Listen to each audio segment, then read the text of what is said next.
What counts as cheating? To me, cheating is if you're like texting somebody to, even if it's not sexual in nature, like if you're, why are you looking at me like that?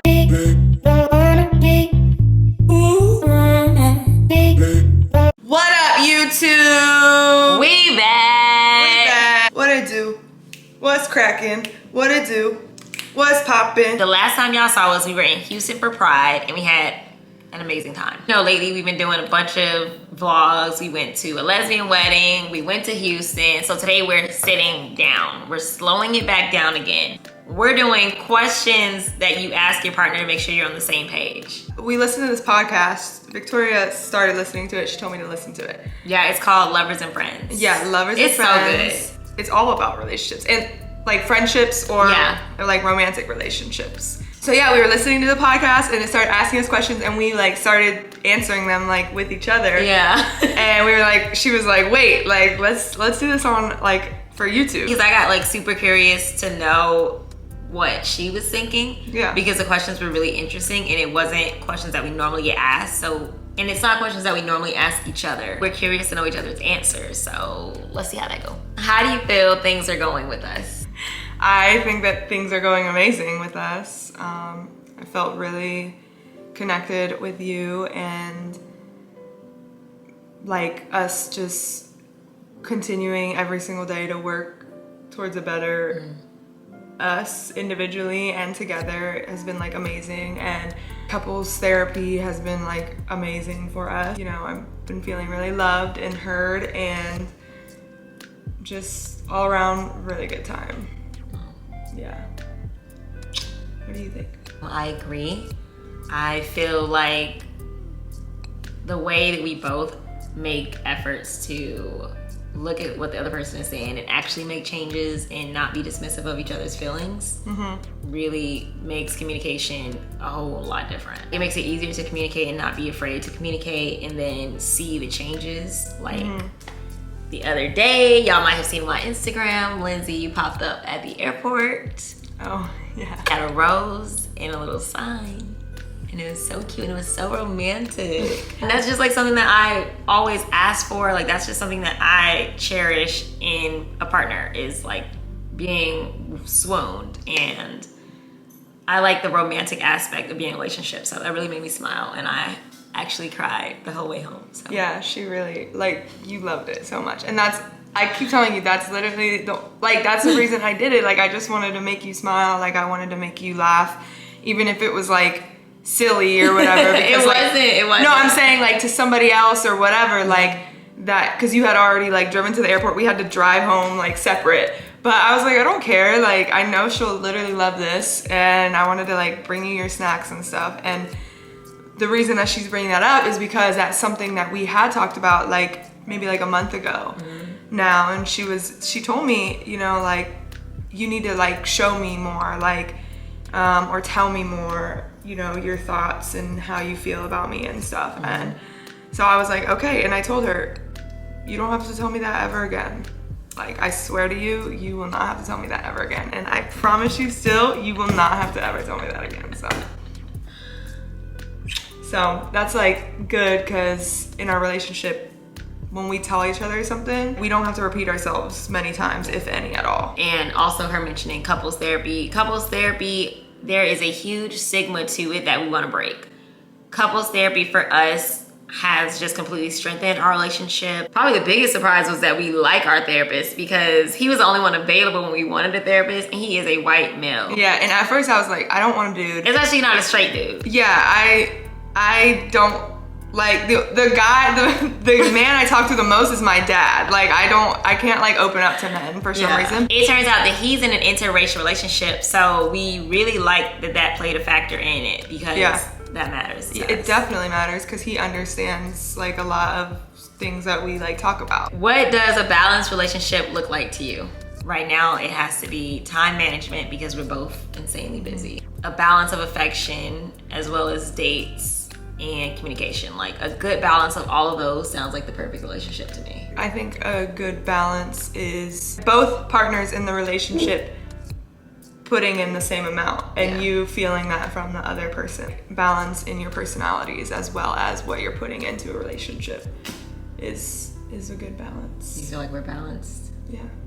I mean, I feel like sometimes we may not be, you know, but I feel like at the moment, yeah.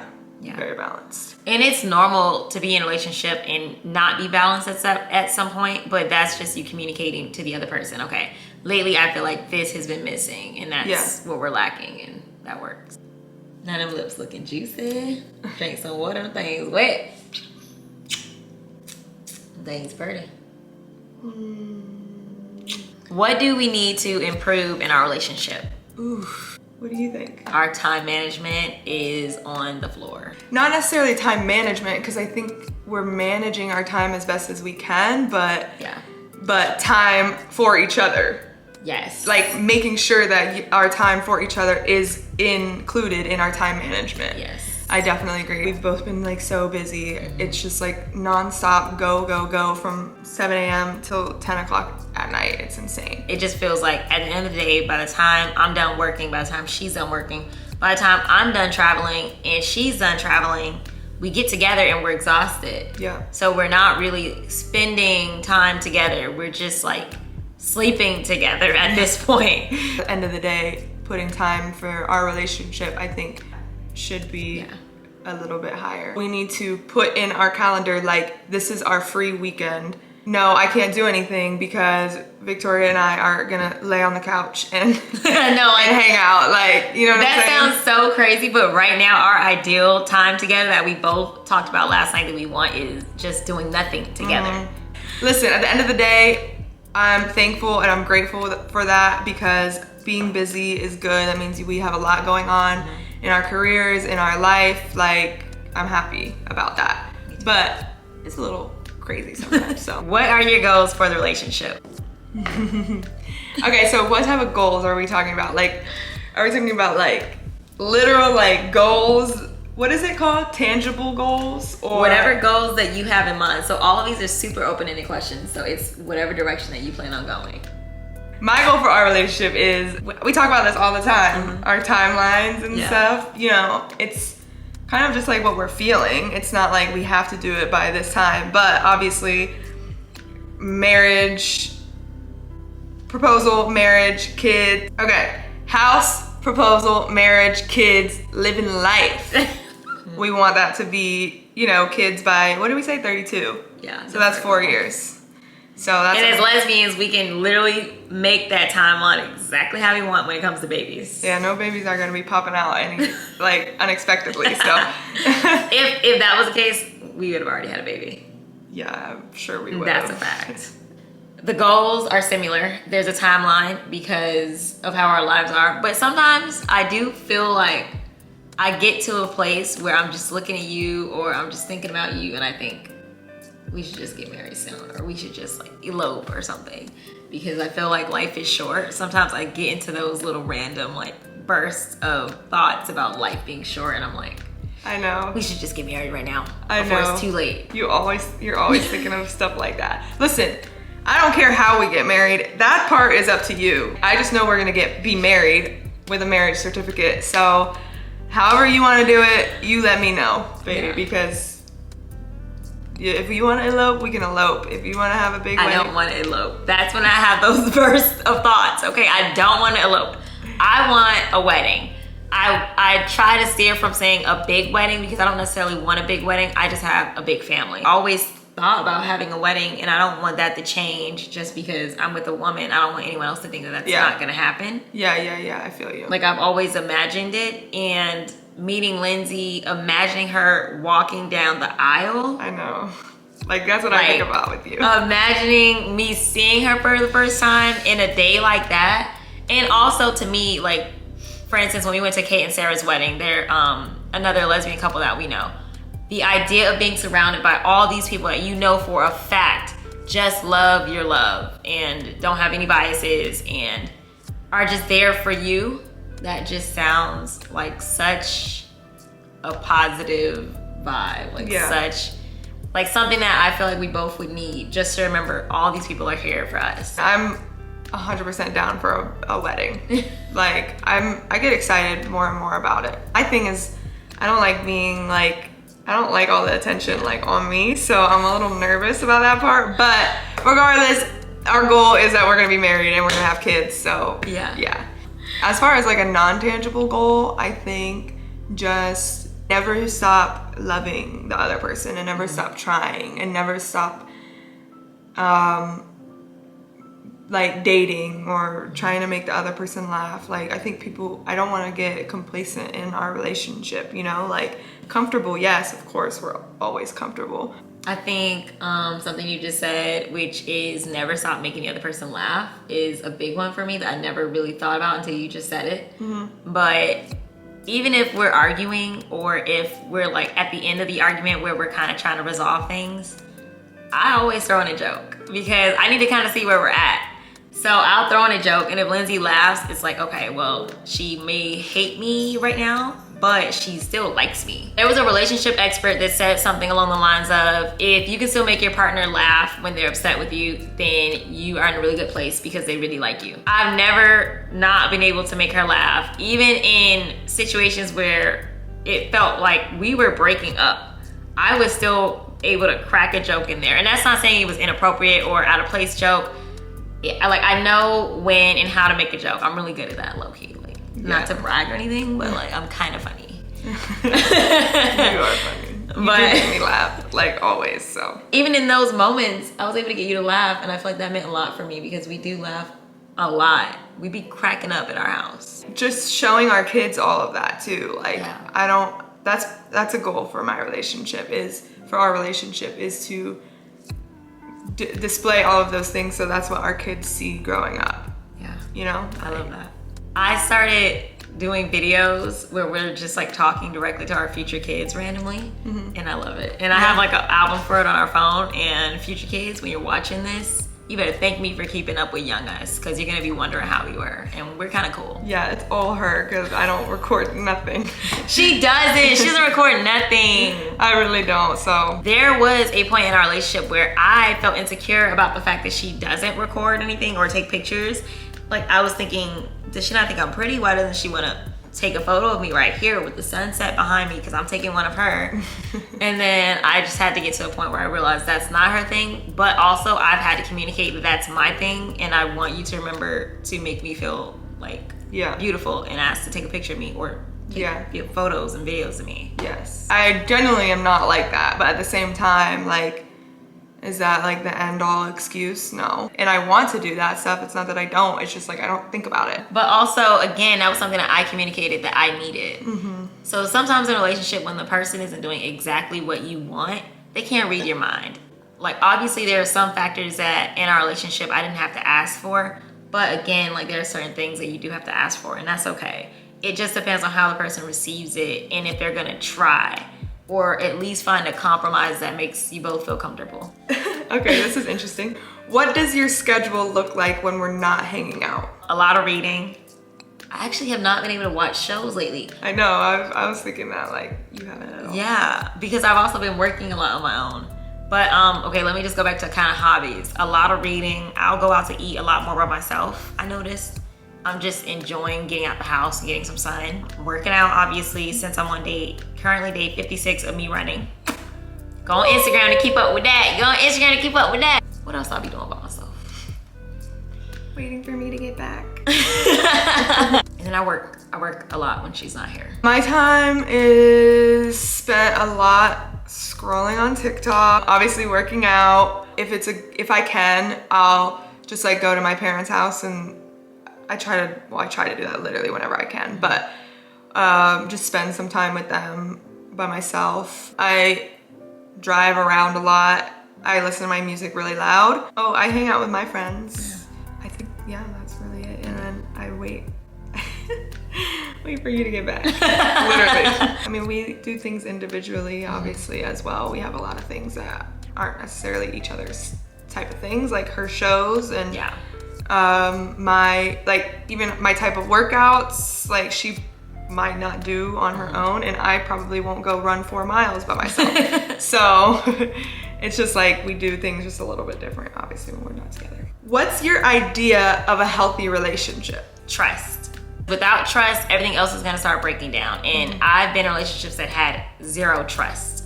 I don't know how I was a functioning person because it breaks you down in so many elements, like work, family, friends, everywhere you are. You have no idea what the person you're with is doing, and it stresses you out. I have never been stressed out like that with Lindsay when it comes to trusting her ever. Sometimes we'll sit and be like looking at each other like, like, should I be? Like, you know what I'm saying? Like, you trust somebody until you don't. We have nothing to not trust each other about because we pick up each other's phones all day or everywhere on each other's phones, and we've never seen anything or anything like that. So obviously we're gonna trust the other person. It's never even occurred to me when she asked me to grab her phone for something to think about not trusting her. Yeah, no way. Like, yeah. So I agree. That's like definitely a key part of a healthy relationship. My word that I'm gonna say is understanding and communication. Trust is first, and then being able to communicate how you feel and the other person receiving it well, because nothing is worse than a person, like if you bring something up to them, anything, and they think that you're trying to argue. Do you know what I'm saying? Like, no, I'm like trying to be drama free. And that was me for a while. Because I was really defensive. Yeah, you would get defensive, yes. Yeah. But I would always be able to like explain it to you eventually. Yeah. But it wasn't ever how I'm thinking about it. Do you know? How are you thinking about it? Just like somebody never trying to like change or never trying to understand. Like, you don't resolve conflict at all. You just argue and then you don't talk about it, or because you can't. Yeah. There's no coming to an understanding. So I think something that a lot of people struggle with in relationships is feeling like they don't want to change who they are. Communicating and resolving things doesn't necessarily mean you're changing. There are some things that as an individual, you might be okay having those traits, but as a couple, as a unit, it doesn't work. Yeah. You have to be willing to be a team. In a team, there are gonna be things that you change. Yeah. There are gonna be things you have to change in order to win. And we're winning right now, so things are working. This is good. Probably dream team right here. What's your arguing style? My arguing style, I feel like, is like maybe a lot of eye rolling and and like body movements. I'm passive aggressive, I guess. I'm trying to communicate something, but sometimes I don't want to say it because I don't want to argue, but obviously there's something wrong, so I should just say it. It's just like a whole cycle in my head. You'll get built up frustration and everything's pent up. Yeah. And it's all in your body. It's in all the shrugs. It's in all the eye rolls, but then you don't want to say anything. But then I can see it. I don't like to be that, like I feel uncomfortable and I hate feeling like that. So I do try to like talk it out. I can't really like hold on to it for very long without it being pretty obvious. Something's wrong. Yeah. Like, it was obvious. Was it last night? Yesterday? Well, yeah, that was yesterday. What? It was obvious. Like, I could feel it. Oh yeah. She was like, do you want to talk about something? And I'm like, no. Yeah, like we were in the shower. We were literally in the shower, and I got in the shower. Basically, I was working when I shouldn't have been working yesterday. Something came up, and I was on the phone. And we were supposed to be showering together. So I got in the shower a couple minutes late. Not that it's like a big deal, but this is like a part of our time together. And when I got in the shower, I could feel her body, what is it called? Her body language was off. I can always feel her body language. And I was just like, are you okay? And she was like, yeah, I'm fine. And I was like, you sure don't want to talk about anything? I was like, okay, fine, something I do. And yeah, it was basically the time management thing. Like we don't get any time together. So like, I was like, are you not gonna be working ever? Yeah, she was like, are you ever gonna be done working? Yeah. And it just needed to be talked about. I initially didn't receive it as well. I received it, but I did get defensive because in my mind, I am doing my best to spend time with you, but also work has been really crazy lately. For me, it was just hard to hear that I'm not doing as well as I think I'm doing with that time. Yeah. Because that's what it felt like. I felt like I was doing really well with managing our time together. And then when you said it out loud, I was like, I'm not really doing a great job at making time for us. Yeah. Because I know that this is like new for you, so I didn't want to you know, I don't want you to think that I don't support that because somebody, like, you could take it that way, but that's not at all what it is. I love, like, I'm so proud of you, and I know that you're so busy, and that's, like I said before, amazing. I wholeheartedly, like, support you, and I want you to be working, but at the same time, I was feeling a little neglected because, like, it felt like when we were together and stuff, you had to be, like, doing something for work, even though it's just on your phone. Like, it's the same thing as if I had my laptop up and I was like, hold on one second, like, like every, you know, couple minutes. So that was my arguing style. What's yours? She gets more passive aggressive and I get more nonchalant almost. Oh yeah. There's a feeling of I don't care in the air, but I do really care. But in that moment, I'm just so upset. So I just try my best lately to, even if I start to put that feeling in the air that I don't care, which has nothing to do with her. It's just one of those styles that I've been doing since I was younger. Whenever I would get upset, I needed whoever it was to feel like I didn't care. Because I didn't want to be vulnerable and seem sensitive. So I would rather you think I don't care instead of me having to express myself. Yeah. Now, even though I still kind of do it, because I'm still working on it, it's not gonna change overnight. I've been doing this for like 28 years. But you don't do it as much though. Yeah, I don't do it as much anymore, but also I've gotten to a point where I realize I'm doing it and then I try to make an effort to express myself better or to get us on a better page because I don't want to be arguing with her. That's the hard part. I don't want to not be talking to her. I don't want us to be tense. That's a good description of it. I'm very nonchalant and it drives me insane. Because I care so much. Like, I do care. I know you do for a fact. I can't act nonchalant. Like, I wish I could. That's probably why I'm pissed, because I wish I could literally just, sometimes when we're arguing, I try to act like I don't care either. But again, in my body language, you can tell that I care. Anyway, that's like, just what happens in a relationship. You have two argument styles and you have to bring them together and make sure that they mesh well so you guys can argue civilly. It's so opposite. And we really have to work on that because being on the extreme opposite sides of the spectrum with an arguing style can seem like both of us, either I feel like she's doing too much or she feel like I'm doing too little. So we had to find the middle ground. Yeah. What counts as cheating? To me, cheating is if you're like texting somebody to, even if it's not sexual in nature, like if you're, why are you looking at me like that? I'm just trying to see what you were gonna say. Oh. Like if you're texting somebody and you're trying to have like long conversations with them, I don't care if y'all are talking about, I don't care what y'all are talking about. Like, you know, it seems like you're trying to talk to this person. And then anything physical.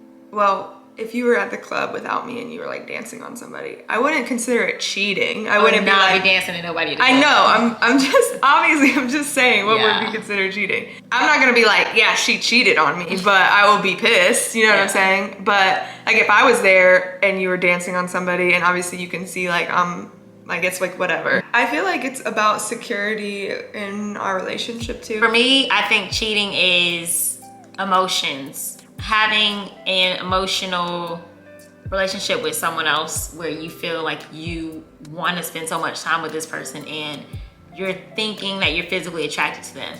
The physical attraction to someone is what is that line between cheating and being friendly with someone. If you're physically attracted to that person and you're also being overly friendly, you're overly communicating with them, you're actively trying to see them all the time because you know that you're physically attracted to them, that's when it becomes an issue because you're knowing that it's something more in your head, even if the other person doesn't, you're crossing lines because it only takes one instance, one meeting for it to go beyond that. Yeah. Whatever you think of human nature or whatever, that might be bound to happen in your relationship. It's up to you to understand that this person is not worth whatever you think that you're feeling. Just cheating in general, like if you think that this person is going to be way better than the person that you're in a relationship with, you're wrong. It's just new and glittery and shiny, and to put a good relationship in jeopardy for like someone new is beyond me. We've talked a lot about what we would feel and how we would want it to be communicated if in the future, because we try to think realistically. No, I don't think I'll ever want anyone else besides Lindsay. She doesn't think she'll want anyone else besides me. But if we try to think realistically, if we're planning to be together forever, 20 years from now, one of us may be attracted to someone. We've always talked about how we want the other person to be open and say, I feel a physical attraction for this person. I want to let you know so we can figure out how to stop it or what's wrong in our relationship that I feel that need. Because a lot of the times it definitely means that something isn't working in your own relationship. So even if it's just one aspect, like we talked about, obviously that's gonna happen throughout your relationship. There's gonna be times where one thing is lacking, something else is great, blah, blah, blah, blah. And then you're finding this one thing that's lacking in this other person. So you're like, oh my gosh, that's what I've been looking for, when really you can just communicate that to your own partner and they can fix it for you. And then you have everything. There is never a reason to cheat. Y'all cannot convince me. I do not believe in that saying everybody cheats. I don't believe in that. I believe you cheat because you want to cheat and because you're done caring about your relationship. Yeah. Why would you cheat on someone for a moment? Think about that. Like, you think that person is better. You think that person is similar to what you said, shinier. One night, you're gonna wear on one night for an entire relationship that you worked on, that you built, that you love this person. That you're gonna have to do with another person again, and you're gonna have to work just as hard. You're gonna have just as many arguments. If you really don't want to be in that relationship, just break up with them. You don't have to cheat on them. To me, that's a big gamble, and I'm not a gambler. I'm not. But I'm also not just content with my situation. I'm obsessed. I'm in love with it. Yeah. And I feel like a lot of people aren't, and they think they are. The last question is, I forgot, damn, you threw me off. What makes you feel loved?